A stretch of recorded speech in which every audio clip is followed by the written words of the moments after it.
اب ایک اور روایت امام کی جس میں امام یہ فرماتے ہیں کہ وہ کون، یعنی میں اب سوال بیان کر رہا ہوں، وہ 7 کون سی چیزیں ہیں جس کی وجہ سے دعا قبول نہیں ہوتی.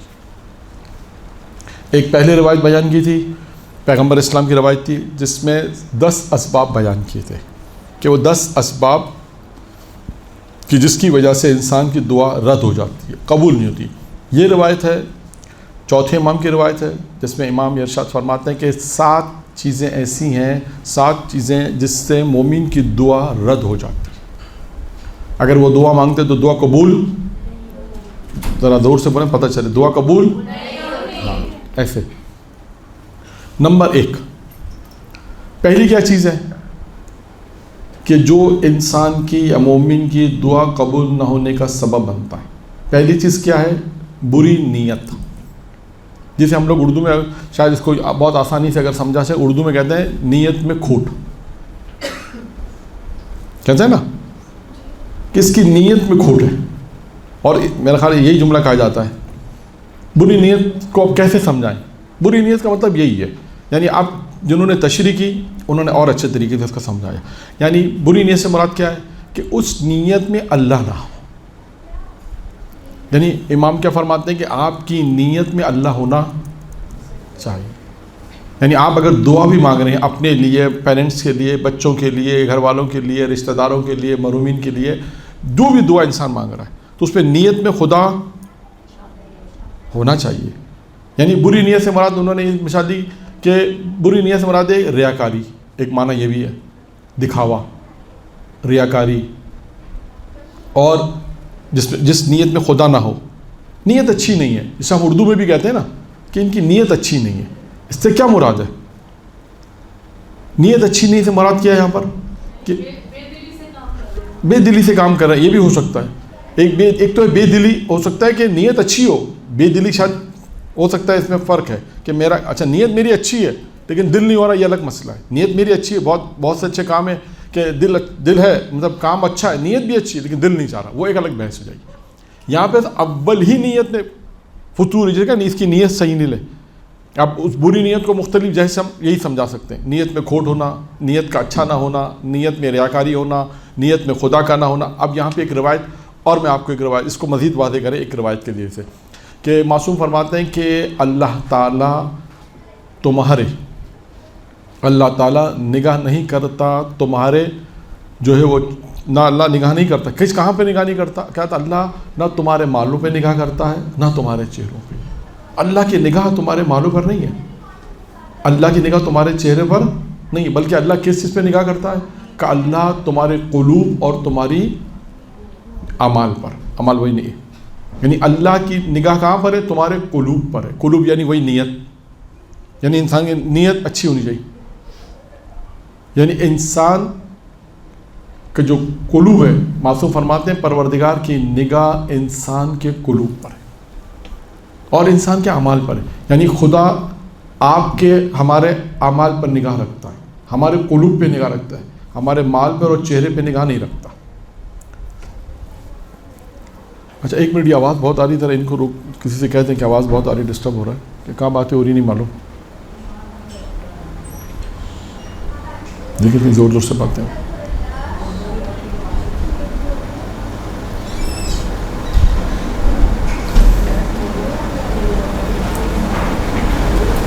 ایک درود پڑھیں محمد علیہ.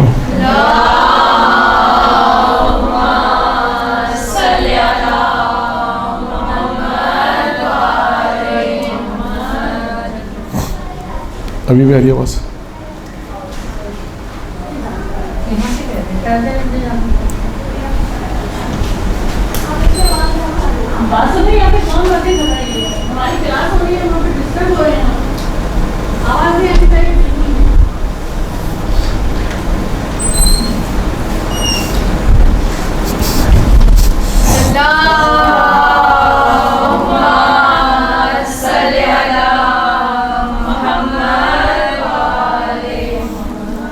تو پہلی چیز ہے دعا قبول نہ ہونے کے پہلا سبب ہے انسان کی نیت اچھی نہیں ہے. جسے بہت آسان الفاظ میں ہم یہ کہیں، نیت اچھی ہونی چاہیے دعا میں. یعنی پہلا سبب کیا ہے؟ نیت اچھی نہیں ہے. اس کی میں نے مثال آپ کو دے دی، ٹھیک ہے. دوسری چیز دعا قبول نہ ہونے کا دوسرا سبب امام فرماتے ہیں انسان کا باطن پاک نہیں ہے. درون جسے ہم کہتے ہیں، انسان کا باطن پاک نہ ہونے کی وجہ سے. تو اگر کوئی چاہتا ہے کہ اس کی دعا قبول ہو تو نیت اچھی ہونی چاہیے ایک، دوسرا اس کا باطن پاک ہونا چاہیے. اچھا، اب باطن پاک نہیں سے مراد کیا کہ دیکھیں یہ چیز ہے کہ انسان، کیونکہ بہت سی چیزیں ایسی ہوتی ہیں جو انسان خود ہی جانتا ہے. کس کے دل میں کیا، ہمیں کیا معلوم، کس کا دل کیا کہتا ہے ہمیں تو کسی کے متعلق نہیں معلوم، لیکن یہ خود انسان بہتر جانتا ہے کہ میرے دل میں کیا ہے، میں اس کے لیے کیا نیت رکھتا ہوں یا کیا نیت رکھتی ہوں. مثلا میرا باطن جو ہے وہ پاک ہونا چاہیے. اگر دل صاف ہونا چاہیے، اردو میں کہتے ہیں نا دل صاف ہونا چاہیے، یا کبھی کہتے ہیں ان کا دل صاف نہیں ہے، یعنی وہی مراد ہے کہ انسان کا باطن جسے ہم کہتے ہیں باطن کا پاک ہونا ضروری ہے دعا کی قبولیت میں. امام فرماتے ہیں کہ اگر دعا قبول نہ ہونے کا دوسرا سبب کیا ہے، انسان کا باطن پاک نہیں ہے. تو اندر انسان اپنے درون جو باطن ہے اس کی اصلاح کرے گا. نمبر 2 باطن دوسرا ہے کہ انسان کا باطن پاک ہونا چاہیے، یعنی باطن اگر صحیح نہیں ہے تو دعا قبول نہیں. 3 ہے کہ نفاق کرنا مومنین سے. نفاق کسے کہتے ہیں؟ 2 چہرے والا آدمی، دل میں کچھ زبان پر کچھ. یہ نفاق، اگر کوئی مومنین سے نفاق کرے گا تو کہتے ہیں یہ دعا قبول نہ ہونے کا ایک سبب ہے. دعا قبول کیوں نہیں ہوتی؟ دیکھیں یہ اکثر لوگ سوالات کرتے ہیں، خواتین بھی سوالات کرتی ہیں، مرد بھی سوالات کرتے ہیں، سب سوالات کرتے ہیں. کئی دفعہ سوالات ہم سے ہوئے کہ وہ عمل بتائیے کہ جس سے دعا قبول ہو، لیکن لوگ اس پوائنٹ کے اوپر نہیں جاتے کہ وہ سبب کیا ہے کہ جس کی دعا ہماری رک رہی ہے. بھائی نماز بھی پڑھ رہے ہیں، روزہ بھی رکھ رہے ہیں، حج بھی کر رہے ہیں، طلوع آفتاب کے وقت کا اچھا یہ وقت ہے دعا مانگنے کا، اس وقت بھی دعا مانگ رہے ہیں. جو وقت بتائے گئے ہیں، جو ٹائم بتایا گیا کہ اس وقت آپ دعا مانگیں، آپ کے حق میں دعا قبول ہوگی، لیکن پھر بھی دعا قبول نہیں ہوتی. کیونکہ وہ شخص کیا ہے، دل میں کچھ ہے، زبان پہ کچھ ہے. اس کی ایک مثال میں آپ کو دوں کہ ایک شخص تھا جناب موسیٰ کے زمانے میں، دعا مانگ رہا ہے، قبول نہیں ہو رہی. جناب موسیٰ وہاں سے گزرے، دیکھا کہ اتنا گڑ گڑا کے دعا مانگ رہا ہے، اتنا گڑ گڑا کے دعا مانگ رہا ہے. تو کہا کہ پروردگار سے خداوندہ اس کی تو اب تو دعا قبول کر لے، اتنا گڑ گڑا کے دعا مانگ رہا ہے اتنا. تو خدا نے کیا کہا، موسیٰ ہم اس کی دعا قبول نہیں کریں گے، کیونکہ اس کے دل میں دنیا کی محبت ہے.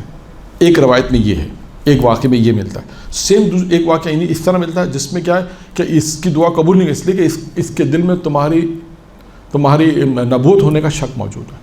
2 واقعات ملتے ہیں لیکن دونوں میں ایک ہی چیز ہے. ایک میں کہ تمہاری نبی ہونے کے اس کے دل میں شک ہے کہ تم نبی ہو نہیں ہو. ویسے تمہارے سامنے آتا تو نہیں بولتا، لیکن دل میں ہم تو جانتے ہیں دل میں شک رکھتا ہے کہ موسیٰ نبی ہے نہیں. اور دوسرے واقعے میں کیا ہے کہ دل میں پروردگار کہتا ہے کہ موسیٰ اگر یہ مر بھی جائے، خلاصہ یہ جملہ یہ ہے، تو بھی ہم اس کی دعا قبول نہیں کریں گے اس لیے کہ اس کے دل میں دنیا کی محبت ہے. یعنی ہم ظاہر کچھ ہے، باطن کچھ ہے. یہ سمجھانے کے لیے میں مثال دے رہا ہوں کہ اب دیکھیں ہو سکتا ہے وہ منافق نہ ہو. دیکھیں یہاں پہ آئے گا انفاق نہیں، نفاق ہے. نفاق کہتے ہیں 2 چہرے والے کو. 2 چہرے کیا ہوتے ہیں؟ آپ کے سامنے کچھ ہے،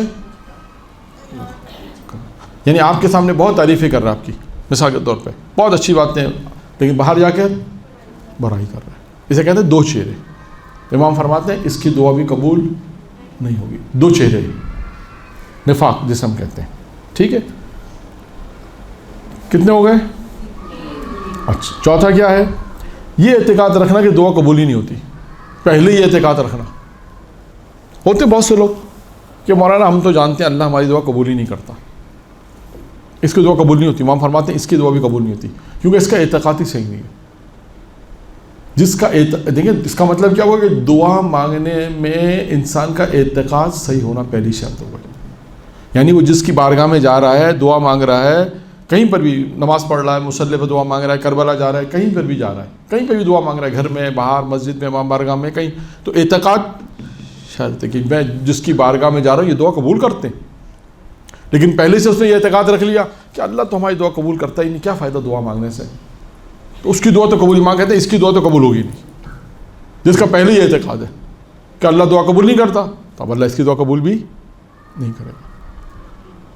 تو بات واضح ہوئی کہ یہ اعتقاد رکھنا کہ اللہ دعا کو قبول نہیں کرتا، تو اللہ اس کی دعا قبول نہیں کرتا. کتنے ہو گئے؟